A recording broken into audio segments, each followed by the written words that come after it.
Sorry, I don't love you. Afraid I've grown accustomed to. Cause with you something isn't wrong, something isn't wrong, something isn't right. Hey everyone, welcome to Geekdom is back this week.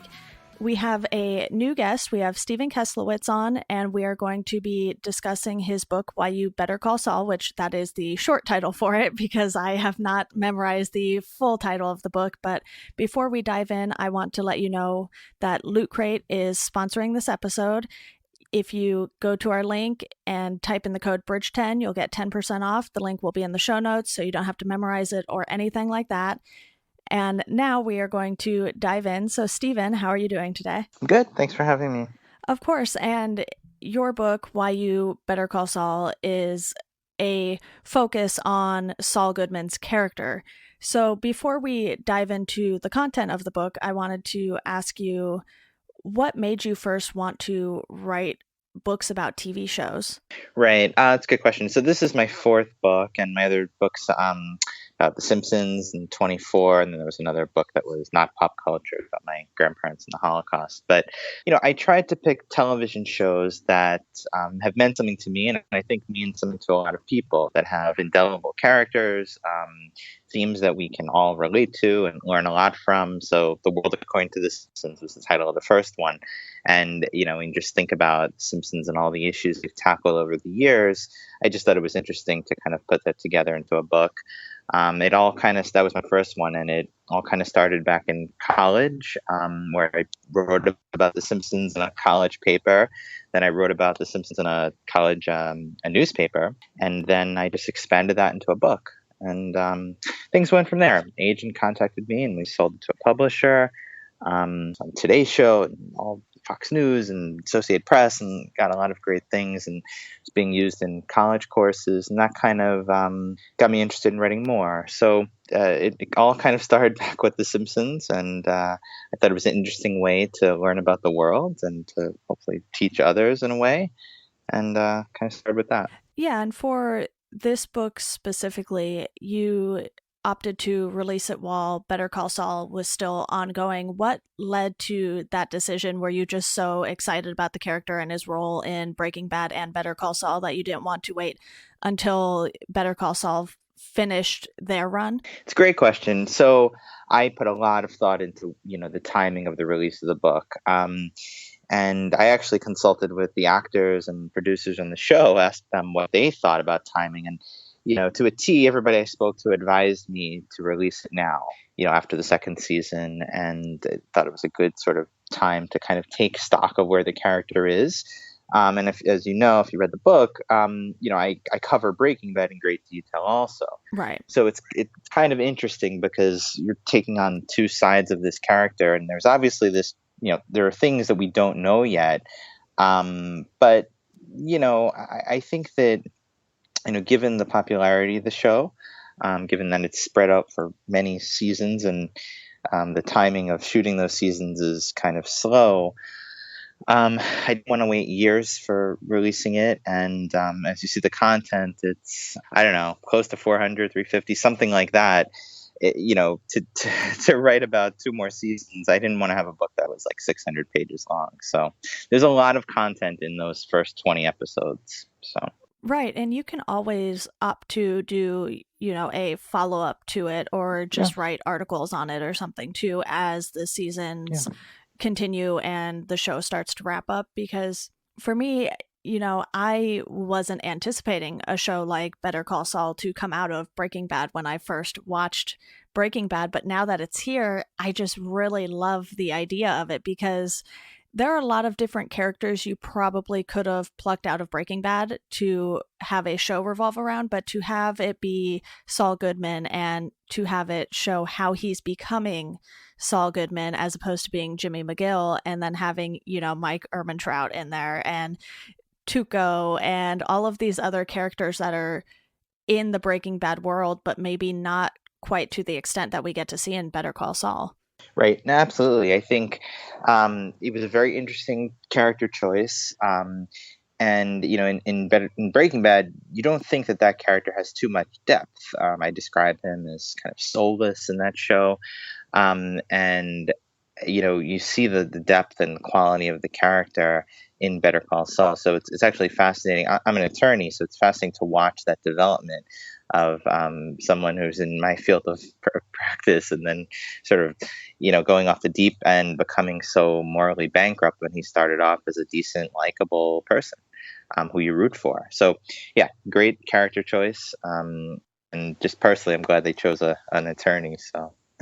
Yeah, that definitely lends to you yourself being an attorney. And that really came through in the book when I was reading it, because you do go over a lot of the various New Mexico rules and some in New York. So are you a lawyer in New York and that's why you were using those as sort of some of the examples? Or are you a lawyer elsewhere? Yeah, I'm a New York lawyer, only licensed to practice in New York. So that was probably the main reason to use New York. I'm more Hmm. familiar with them, but I also I wanted to talk about New Mexico as well, which took a lot of research to compare the differences. So attorneys are governed by ethical standards, and each state has different rules.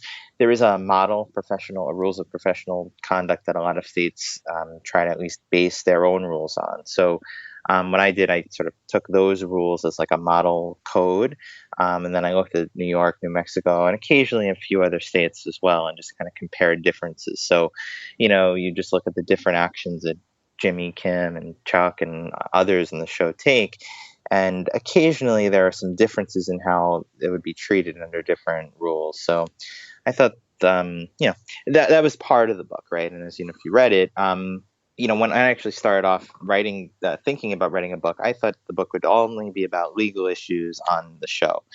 And I quickly realized that there's so much depth to this character and the transformation, and other characters on the show and Breaking Bad. There's so much other content that I just limited the legal issues to really basically 2 chapters, and the rest of the book just deals with other aspects of the show. And Peter Gould, the co-creator of the show, guy who created Saul Goodman, he asked me like, "Hey, what are you planning to write about? What aspects of the show?" And it was kind of an enlightening question, because you just think about TV series, you would think a book can kind of cover everything, but he quickly realized that, yeah, I mean, the thought of just covering some aspects, you'd have enough for a book in that. So for me, as I was writing it, and I kept kind of expanding what I'm going to cover, and that was kind of a fun process. Absolutely. So, how did you end up getting access to the cast and creators for the show for this book? A lot of different ways. It's funny. I've by now I've met everybody on the show.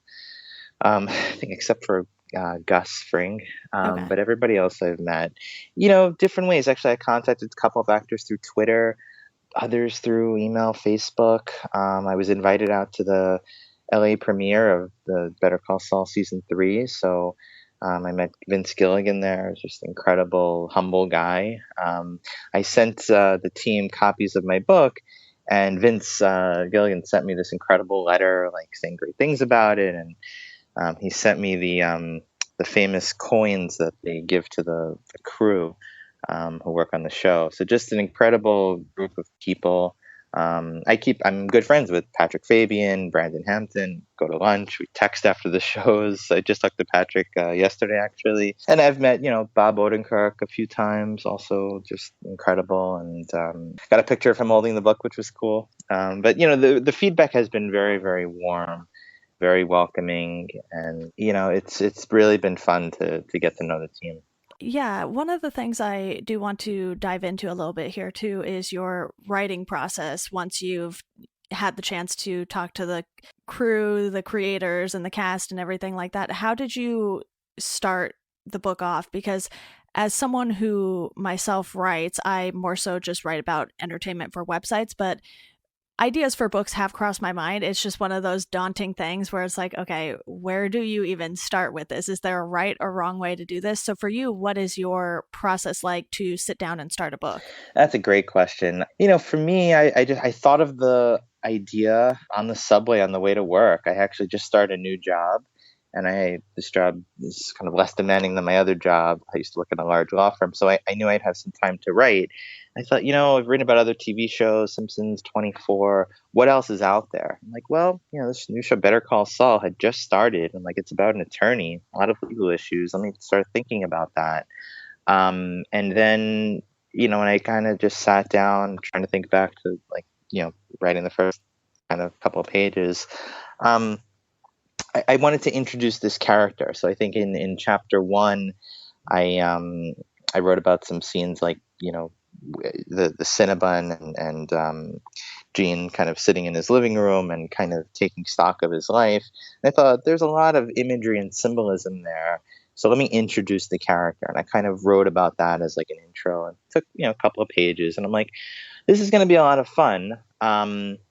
But it's also going to take a lot of hard, meticulous work, because it's fun to kind of write about that imagery and what you're seeing on the screen. And I was doing that at various times. But there's also a lot of stuff embedded in this show. And I tried to pull out a lot of the Easter eggs and write about those in notes and a lot of other research for the show. So I would just take apart, an episode and go through different scenes, compare them to other things I've seen in pop culture and movies. And, the book is, it's not a summary of the show. It really tries to analyze the different characters and scenes. So I would just kind of take it part by part. I'd create an outline for what I'd want to do for each chapter.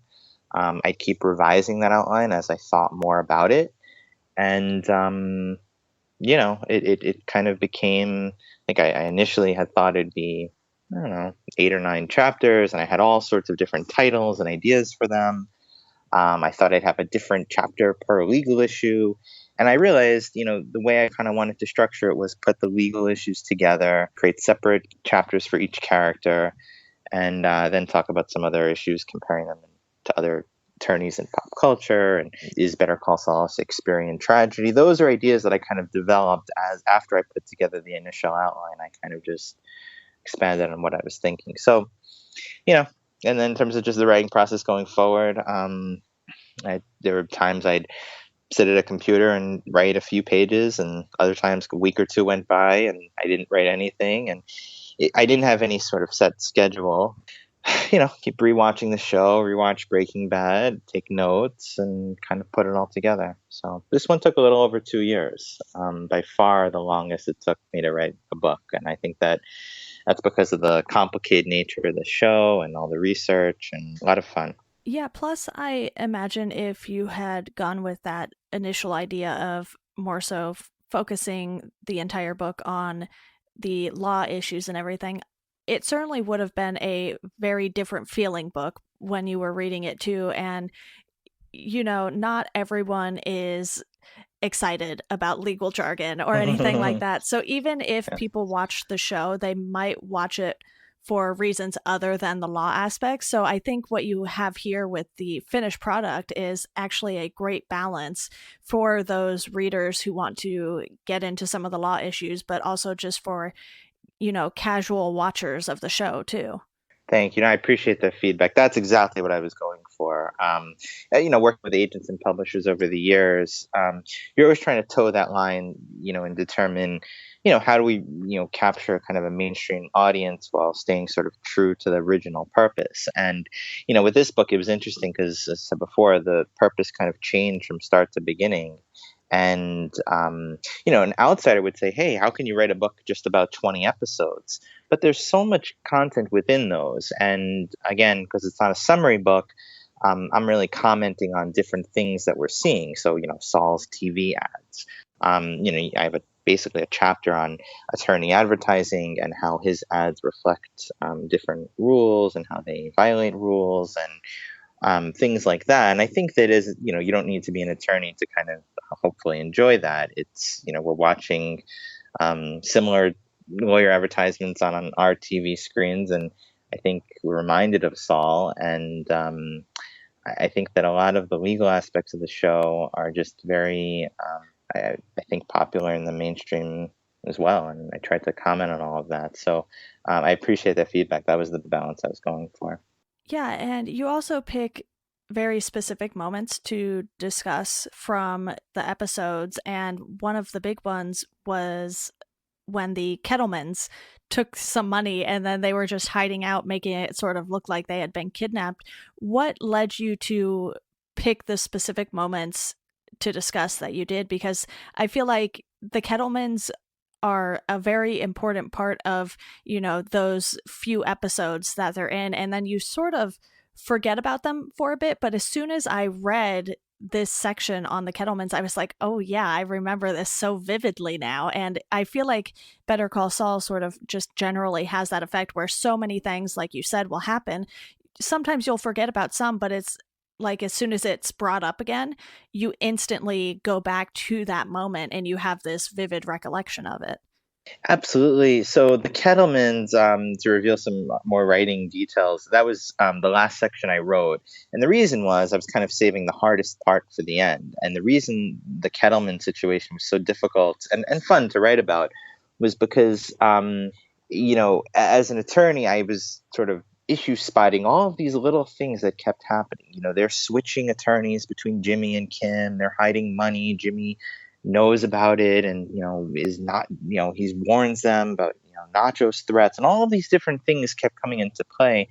And I realized kind of what the show was doing. There was no way that just creating a story that's fun to watch. They're intentionally appealing to lawyers who have some familiarity with the rules, because a lot of the times Jimmy encounters these moral, ethical dilemmas that have real traction in the legal community. And the question as to whether you can warn your client or potential client or former client about a threat, those issues can all be like analyzed very separately. And it's tricky to determine who the client, and they're moving back and forth and all sorts of things like that.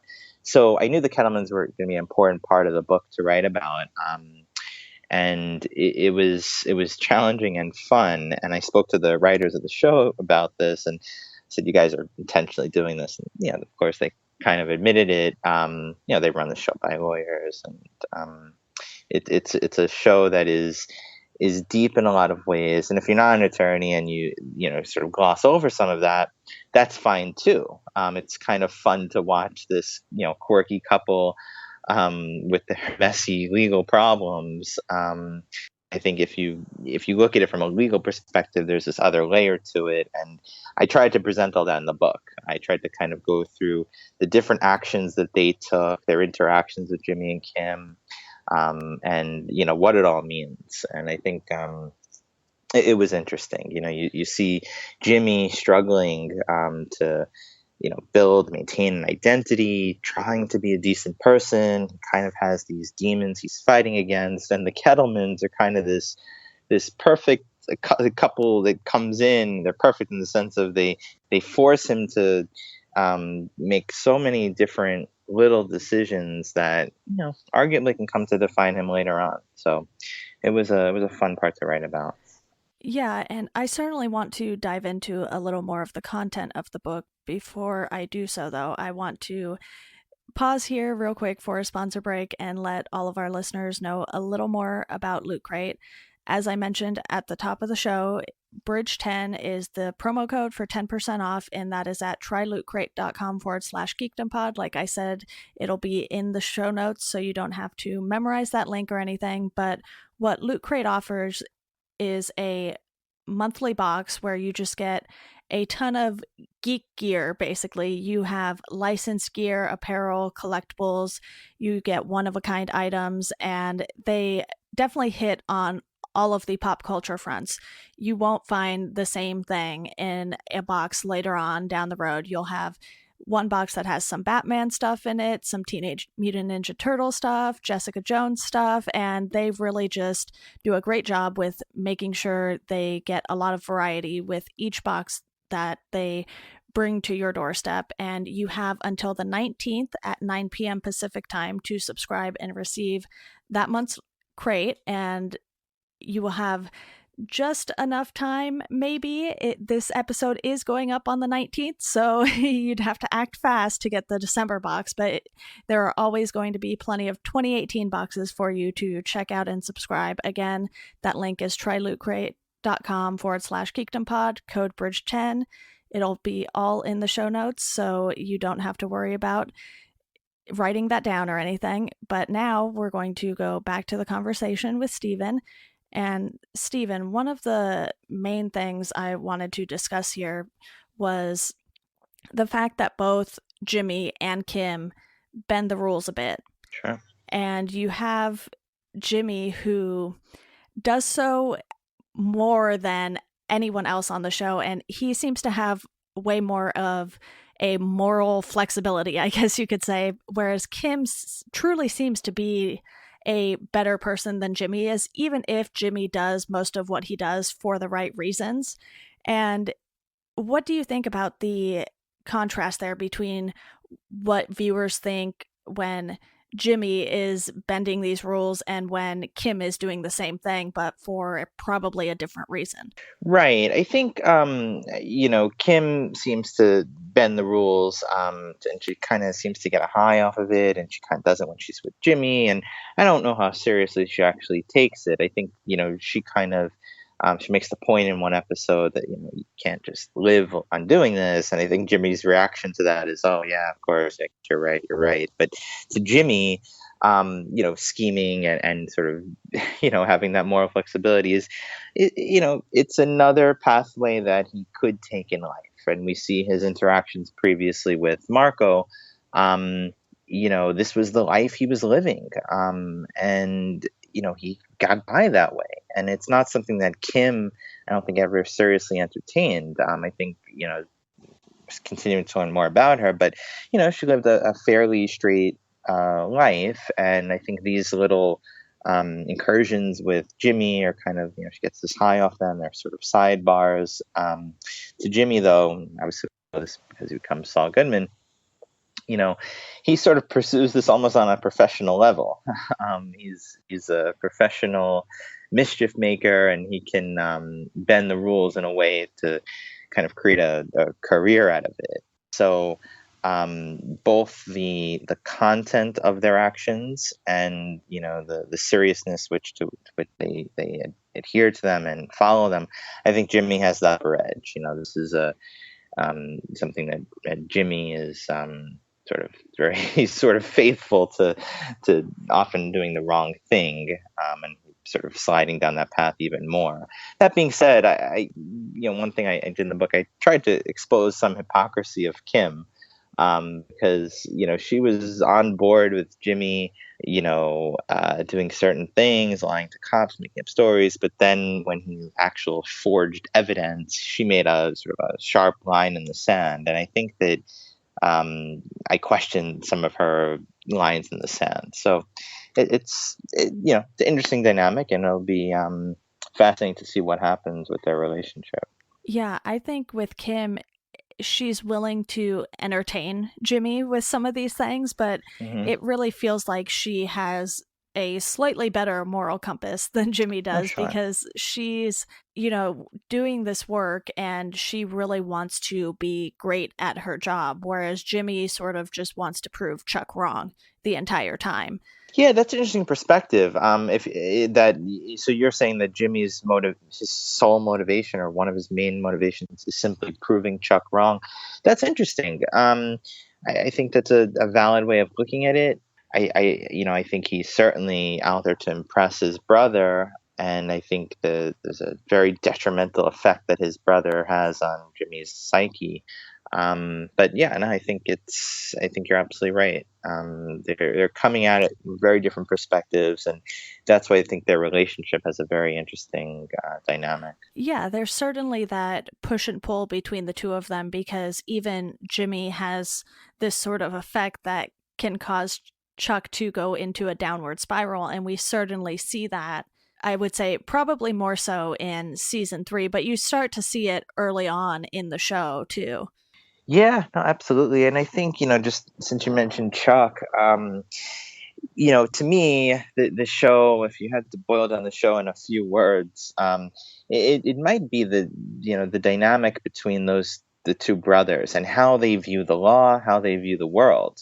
Because, Chuck is the largely straightforward, doing things the right way, very serious lawyer who has great respect for the law. I point out a few instances where he actually does violate some ethical rules. But Jimmy uses the law as a means to an end, and I don't think that there's anything necessarily wrong with that perspective, as long as you adhere to ethical standards and rules and guidelines. But Chuck has this sort of seems love for the law, and they come at it at very different ways. And the question is often asked. I'm asked at book signings that I do all the time, and different events and lectures. Who would you rather have as your attorney, Chuck or Jimmy? And a lot of people would answer Jimmy. Especially as we see him in Better Call Saul. He's a very devoted advocate, hardworking. Trustworthiness. It's maybe somewhat of a question, but even so, I think if you hire Jimmy, you're going to get somebody who is working hard and hopefully on your behalf. With Chuck, he has the knowledge of the law. He's sort of the statute guy, the guy who knows how to do things, and he has this vast experience. But the show has gone to great pains to show a couple of times where Jimmy kind of gets the best of him, not only in the back and forth between them, but in the law itself. A lot of times you sort of see that, Chuck sort of gets lost in the weeds and the minor things in the law, is what he's sort of focusing on. There's nuances, and Jimmy might see the big picture. And I think they've done a good job at showing that. Jimmy's not as expert in actual laws and rules, but he has this human element to him. He can operate and communicate in a way that Chuck really can't. Jimmy can relate to people, and you see sort of Chuck being very jealous of that. So there's just so much depth to that part of the show and how those brothers relate to each other. And I find it fascinating. And I compared Jimmy and Chuck to some characters from The Simpsons, Frank Grimes and Homer. For Simpsons fans who are listening, if you think about the relationship between the two brothers, and you think about Homer Simpson, safety inspector, nuclear power plant, and his coworker in one episode was named Frank Grimes, this very hardworking guy who comes in and has just a terrible life, and he works so hard just to be able to work alongside Homer. And you see the jealousy that Frank is angry at Homer. You see sort of the disdain for this person, Homer, who just gets by in life, having an easy way, and people like him and forgive him for his insufficiencies. You sort of see the same thing with Chuck and Jimmy. Chuck kind of is flabbergasted that Jimmy's an attorney. He says that on a number of occasions, and you see the same with Frank and Homer, that obviously Homer shouldn't be a nuclear power safety inspector. Right. And if only the world would realize that. And even after I wrote the book, you see the demise of each character, Frank and Chuck, kind of being the same, both being killed. So, it's interesting. And I think that I spoke to the writers about their knowledge and use of The Simpsons. It's certainly something that, they're well aware of Simpsons characters, whether it's Lionel Hutz, the fictional attorney, and the similarities to Jimmy, or these characters. I think it's fun to make these comparisons. Yeah, you mentioned that human connection that Jimmy seems to have with people, and Yeah. I do really understand that, because when you see him working with all of the elderly people, namely in the Sandpiper case, you really see him trying to help these people because they're being gouged basically for, things like toilet paper and, Right. all of those things. And it really feels like that with Chuck, you'd more so want him if you were a big company like, Facebook or something like that. And you sort of want this guy that isn't really going to make a human connection because you're a corporation. And with Jimmy, I think what's really interesting, because you talk about Breaking Bad in this, I feel okay with mentioning this, but from what we see with Jimmy in Better Call Saul to Saul Goodman in Breaking Bad, it feels like he sort of loses that a bit along the way, because in Breaking Bad, everything is so crazy. He can't really care as much about the rapport he has with people, especially, with many of the characters in Breaking Bad, because they're, all criminals. Absolutely. No, and that's absolutely right. I couldn't agree more. And I think that, you know, Saul Goodman, it's not just the actions that he does that are reprehensible, it's sort of his demeanor and his approach to life. Like he has clearly lost something. And I think Better Call Saul is going to show us what exactly he loses, whether it's Kim or, loss of his brother, or maybe something else that just major that happens to him in his transformation. But he's this soulless character who, I mean, to your point, I mean, it's hard to kind of care about criminals in that way. And it's interesting to watch the dynamic between him and the elderly. I think it was a smart idea for the writers to have him represent the elderly. I write in the book that that's probably one of the most noble things you can do in the field of law. A lot of people don't like lawyers, but lawyers who represent the elderly against big companies, I think, have a soft spot in people's hearts. And Jimmy seems pretty interested in working with them. He seems genuinely to like them. I mean, certainly he's putting on a sort of a spiel and to win clients, but that's what makes the sort of the near the end of season 3, where he deviates from that and betrays an elderly person, so crushing. A lot of times, and Bob Odenkirk has said this in interviews, like that's when I became Saul Goodman. You saw kind of the heartlessness of it. He sort of does that betrayal, and it reminds you of what we see in Saul. Saul is always looking for the winner. He's only going to really advocate on your behalf if there's something truly in it for him. He's part of a criminal enterprise, and it's very different than how we see Jimmy early on. So, when you look at a character who changes in that way, not only the people he represents, but the way he represents them, and his particular involvement in the crimes, it's fascinating journey, and focus of an entire series, and I guess now a book. So there's a lot there. Yeah, I just want to stray from the book onto the show a little bit here, because your book covers the first 20 episodes, which is seasons 1 and 2, and season 3 wrapped up. So, what are your thoughts on how they are pacing this show overall? Because, like you said earlier, there was a ton of information and content in those first 20 episodes. And I feel like the same can be said for season 3 and how much focus it really puts on Chuck and Jimmy and everything going on, and Jimmy slowly but surely becoming Saul Goodman. So, with a 4th season coming, are you looking forward to how they pace out that 4th season in comparison to the first 3, just to see if, I don't have any inside information, so I'm not sure if it's done with this 4th season or if they plan to have a 5th one to sort of even it out with Breaking Bad. But what do you think of the pacing in general so far? I like it very much. I think that I think most fans of the show like it. Occasionally, they're criticized by others. It's too slow. I mean, you have to either love it or hate it.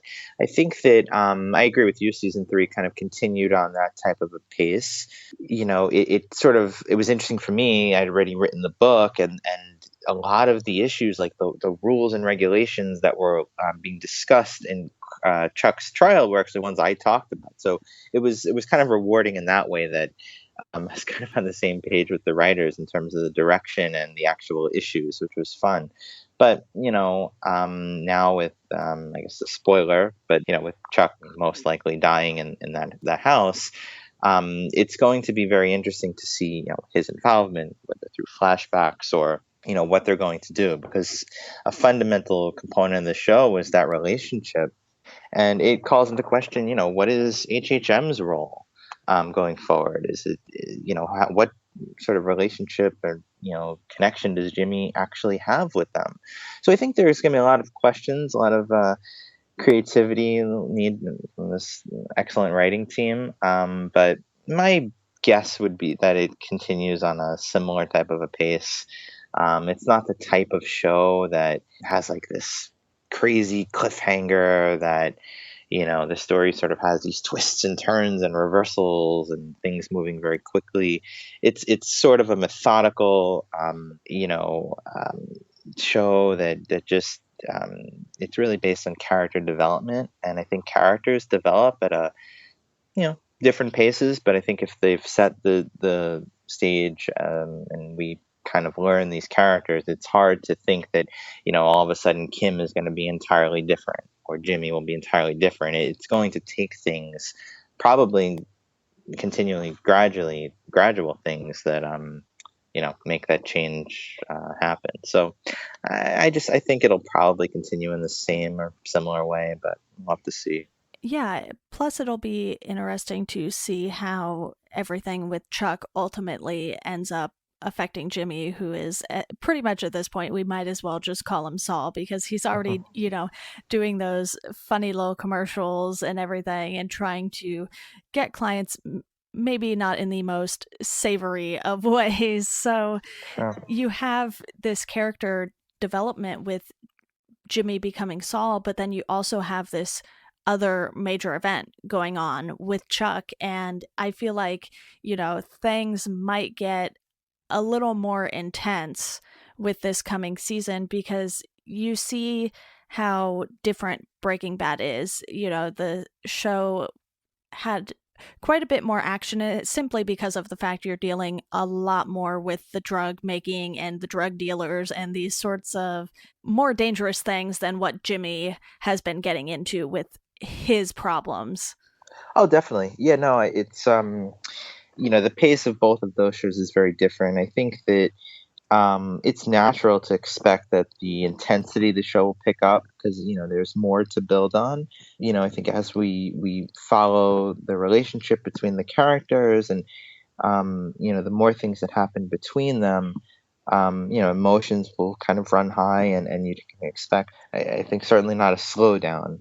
Certainly something that would probably be more intense. So yeah, absolutely, it'll be interesting to see what happens. You mentioned earlier, too, the similarities that you can find with a show like The Simpsons, and with that show having been on for so many seasons now, you really can sort of find a bunch of different references in most shows that air today. So, for you, what was it like to pick up on those similarities between these two shows that you've spent a ton of time on? Yeah, it was a lot of fun. So what I tried to do in the book was I compared Jimmy and Saul to different fictional attorneys, and I kind of made a list of popular ones from movies and TV, and I thought about the different characteristics, and the number one fictional lawyer that popped into mind was Lionel Hutz from The Simpsons. And he was voiced by Phil Hartman, who was murdered, so he hasn't actually been on the show since season 8. But Lionel Hutz brought a lot to The Simpsons. He was this character. I mean, the best way to describe him is just like a Saul Goodman type, without maybe the sort of the evil part of him. But he operated a law firm called I Can't Believe It's a Law Firm. He had a briefcase that was full of crackers. He himself was often a defendant in cases, and he was a very interesting character, sort of a satirical commentary on lawyers today. But it was a lot of fun to pull out characters from The Simpsons that reminded me of things in Breaking Bad and Better Call Saul. And then of course you just take a look at also the more traditional law shows like Matlock and Perry Mason, and think about how lawyers are portrayed in TV and pop culture. And I looked at what some scholars said about all of this as well. There's a theory out there called Cultivation Theory that I've written about, and I didn't invent this theory, but the idea being that a lot of viewers, their only real exposure to the legal system and maybe even other issues is through TV. A lot of people will have their own, individual small claims case or something like that, but a lot of what we see is learned through TV. And when you watch lawyers like Matlock and others that sort of built up this unrealistic portrayal and expectation of what an attorney should be. The idea is that people might be influenced to believe that's what law is like. That's what different aspects of what we see on TV, that's how we kind of learn. I argue that actually Saul Goodman reverses that trend, because when you watch Saul, he is so extreme that I think it's not reasonable that people believe lawyers are like that. And if that's the case, it may cause viewers to reject everything they're seeing on TV, even some of the, whether it's more realistic or, other portrayals. So I think that the show kind of turns that theory on its head. And it was interesting to go through different lawyers and explore that. And look at how that their portrayal has changed over the years. And I argue that Saul Goodman is kind of like many of these lawyers, like a Lionel Hutz and other sort of similar people on steroids. He's sort of this extreme version, and that's why it's a funny character, but we can just also learn a lot from him. Yeah, so right now, do you have any plans to write about seasons 3 and 4 of the show, maybe do a second edition of the book or an update or anything like that, or are you satisfied with where the book is at right now and where it stands within the two shows? I'm not planning a second book. I might blog about the upcoming episodes. I have a website, Keslowitz.com. I've been busy, so I haven't gotten to it, but that has been my plan. I think, I spent so long on this topic and continue to think about it and watch shows, obviously, but I kind of put all this energy into thinking about Breaking Bad and how Saul Goodman was similar to Jimmy McGill. So I think that another book, it kind of couldn't go through that again. It would just be updated, new content. I personally feel it's in a spot where not planning an update or anything like that, and kind of hopefully on to the next thing. But for me, it's just been really rewarding to see the feedback from the people who make the show, and to have them hold and read your book and things like that. And this is sort of my take on this character and the issues up to this point. I think I'm comfortable with that. So we'll see. Can't rule anything out, but I think that's kind of where I stand on it. Well, I will certainly have to link to your website then in case anyone wants to start following it to get your thoughts on next year's season of the show. Is there anything that we haven't touched on yet that you wanted to hit on before we wrap this up here? No, I think that was great. Happy to connect with anyone. I have a Facebook page, Stephen Keslowitz is an author page, and happy to connect with anybody who likes the show. Books on Amazon and in stores, and it's been fun. So I hope people enjoy reading it.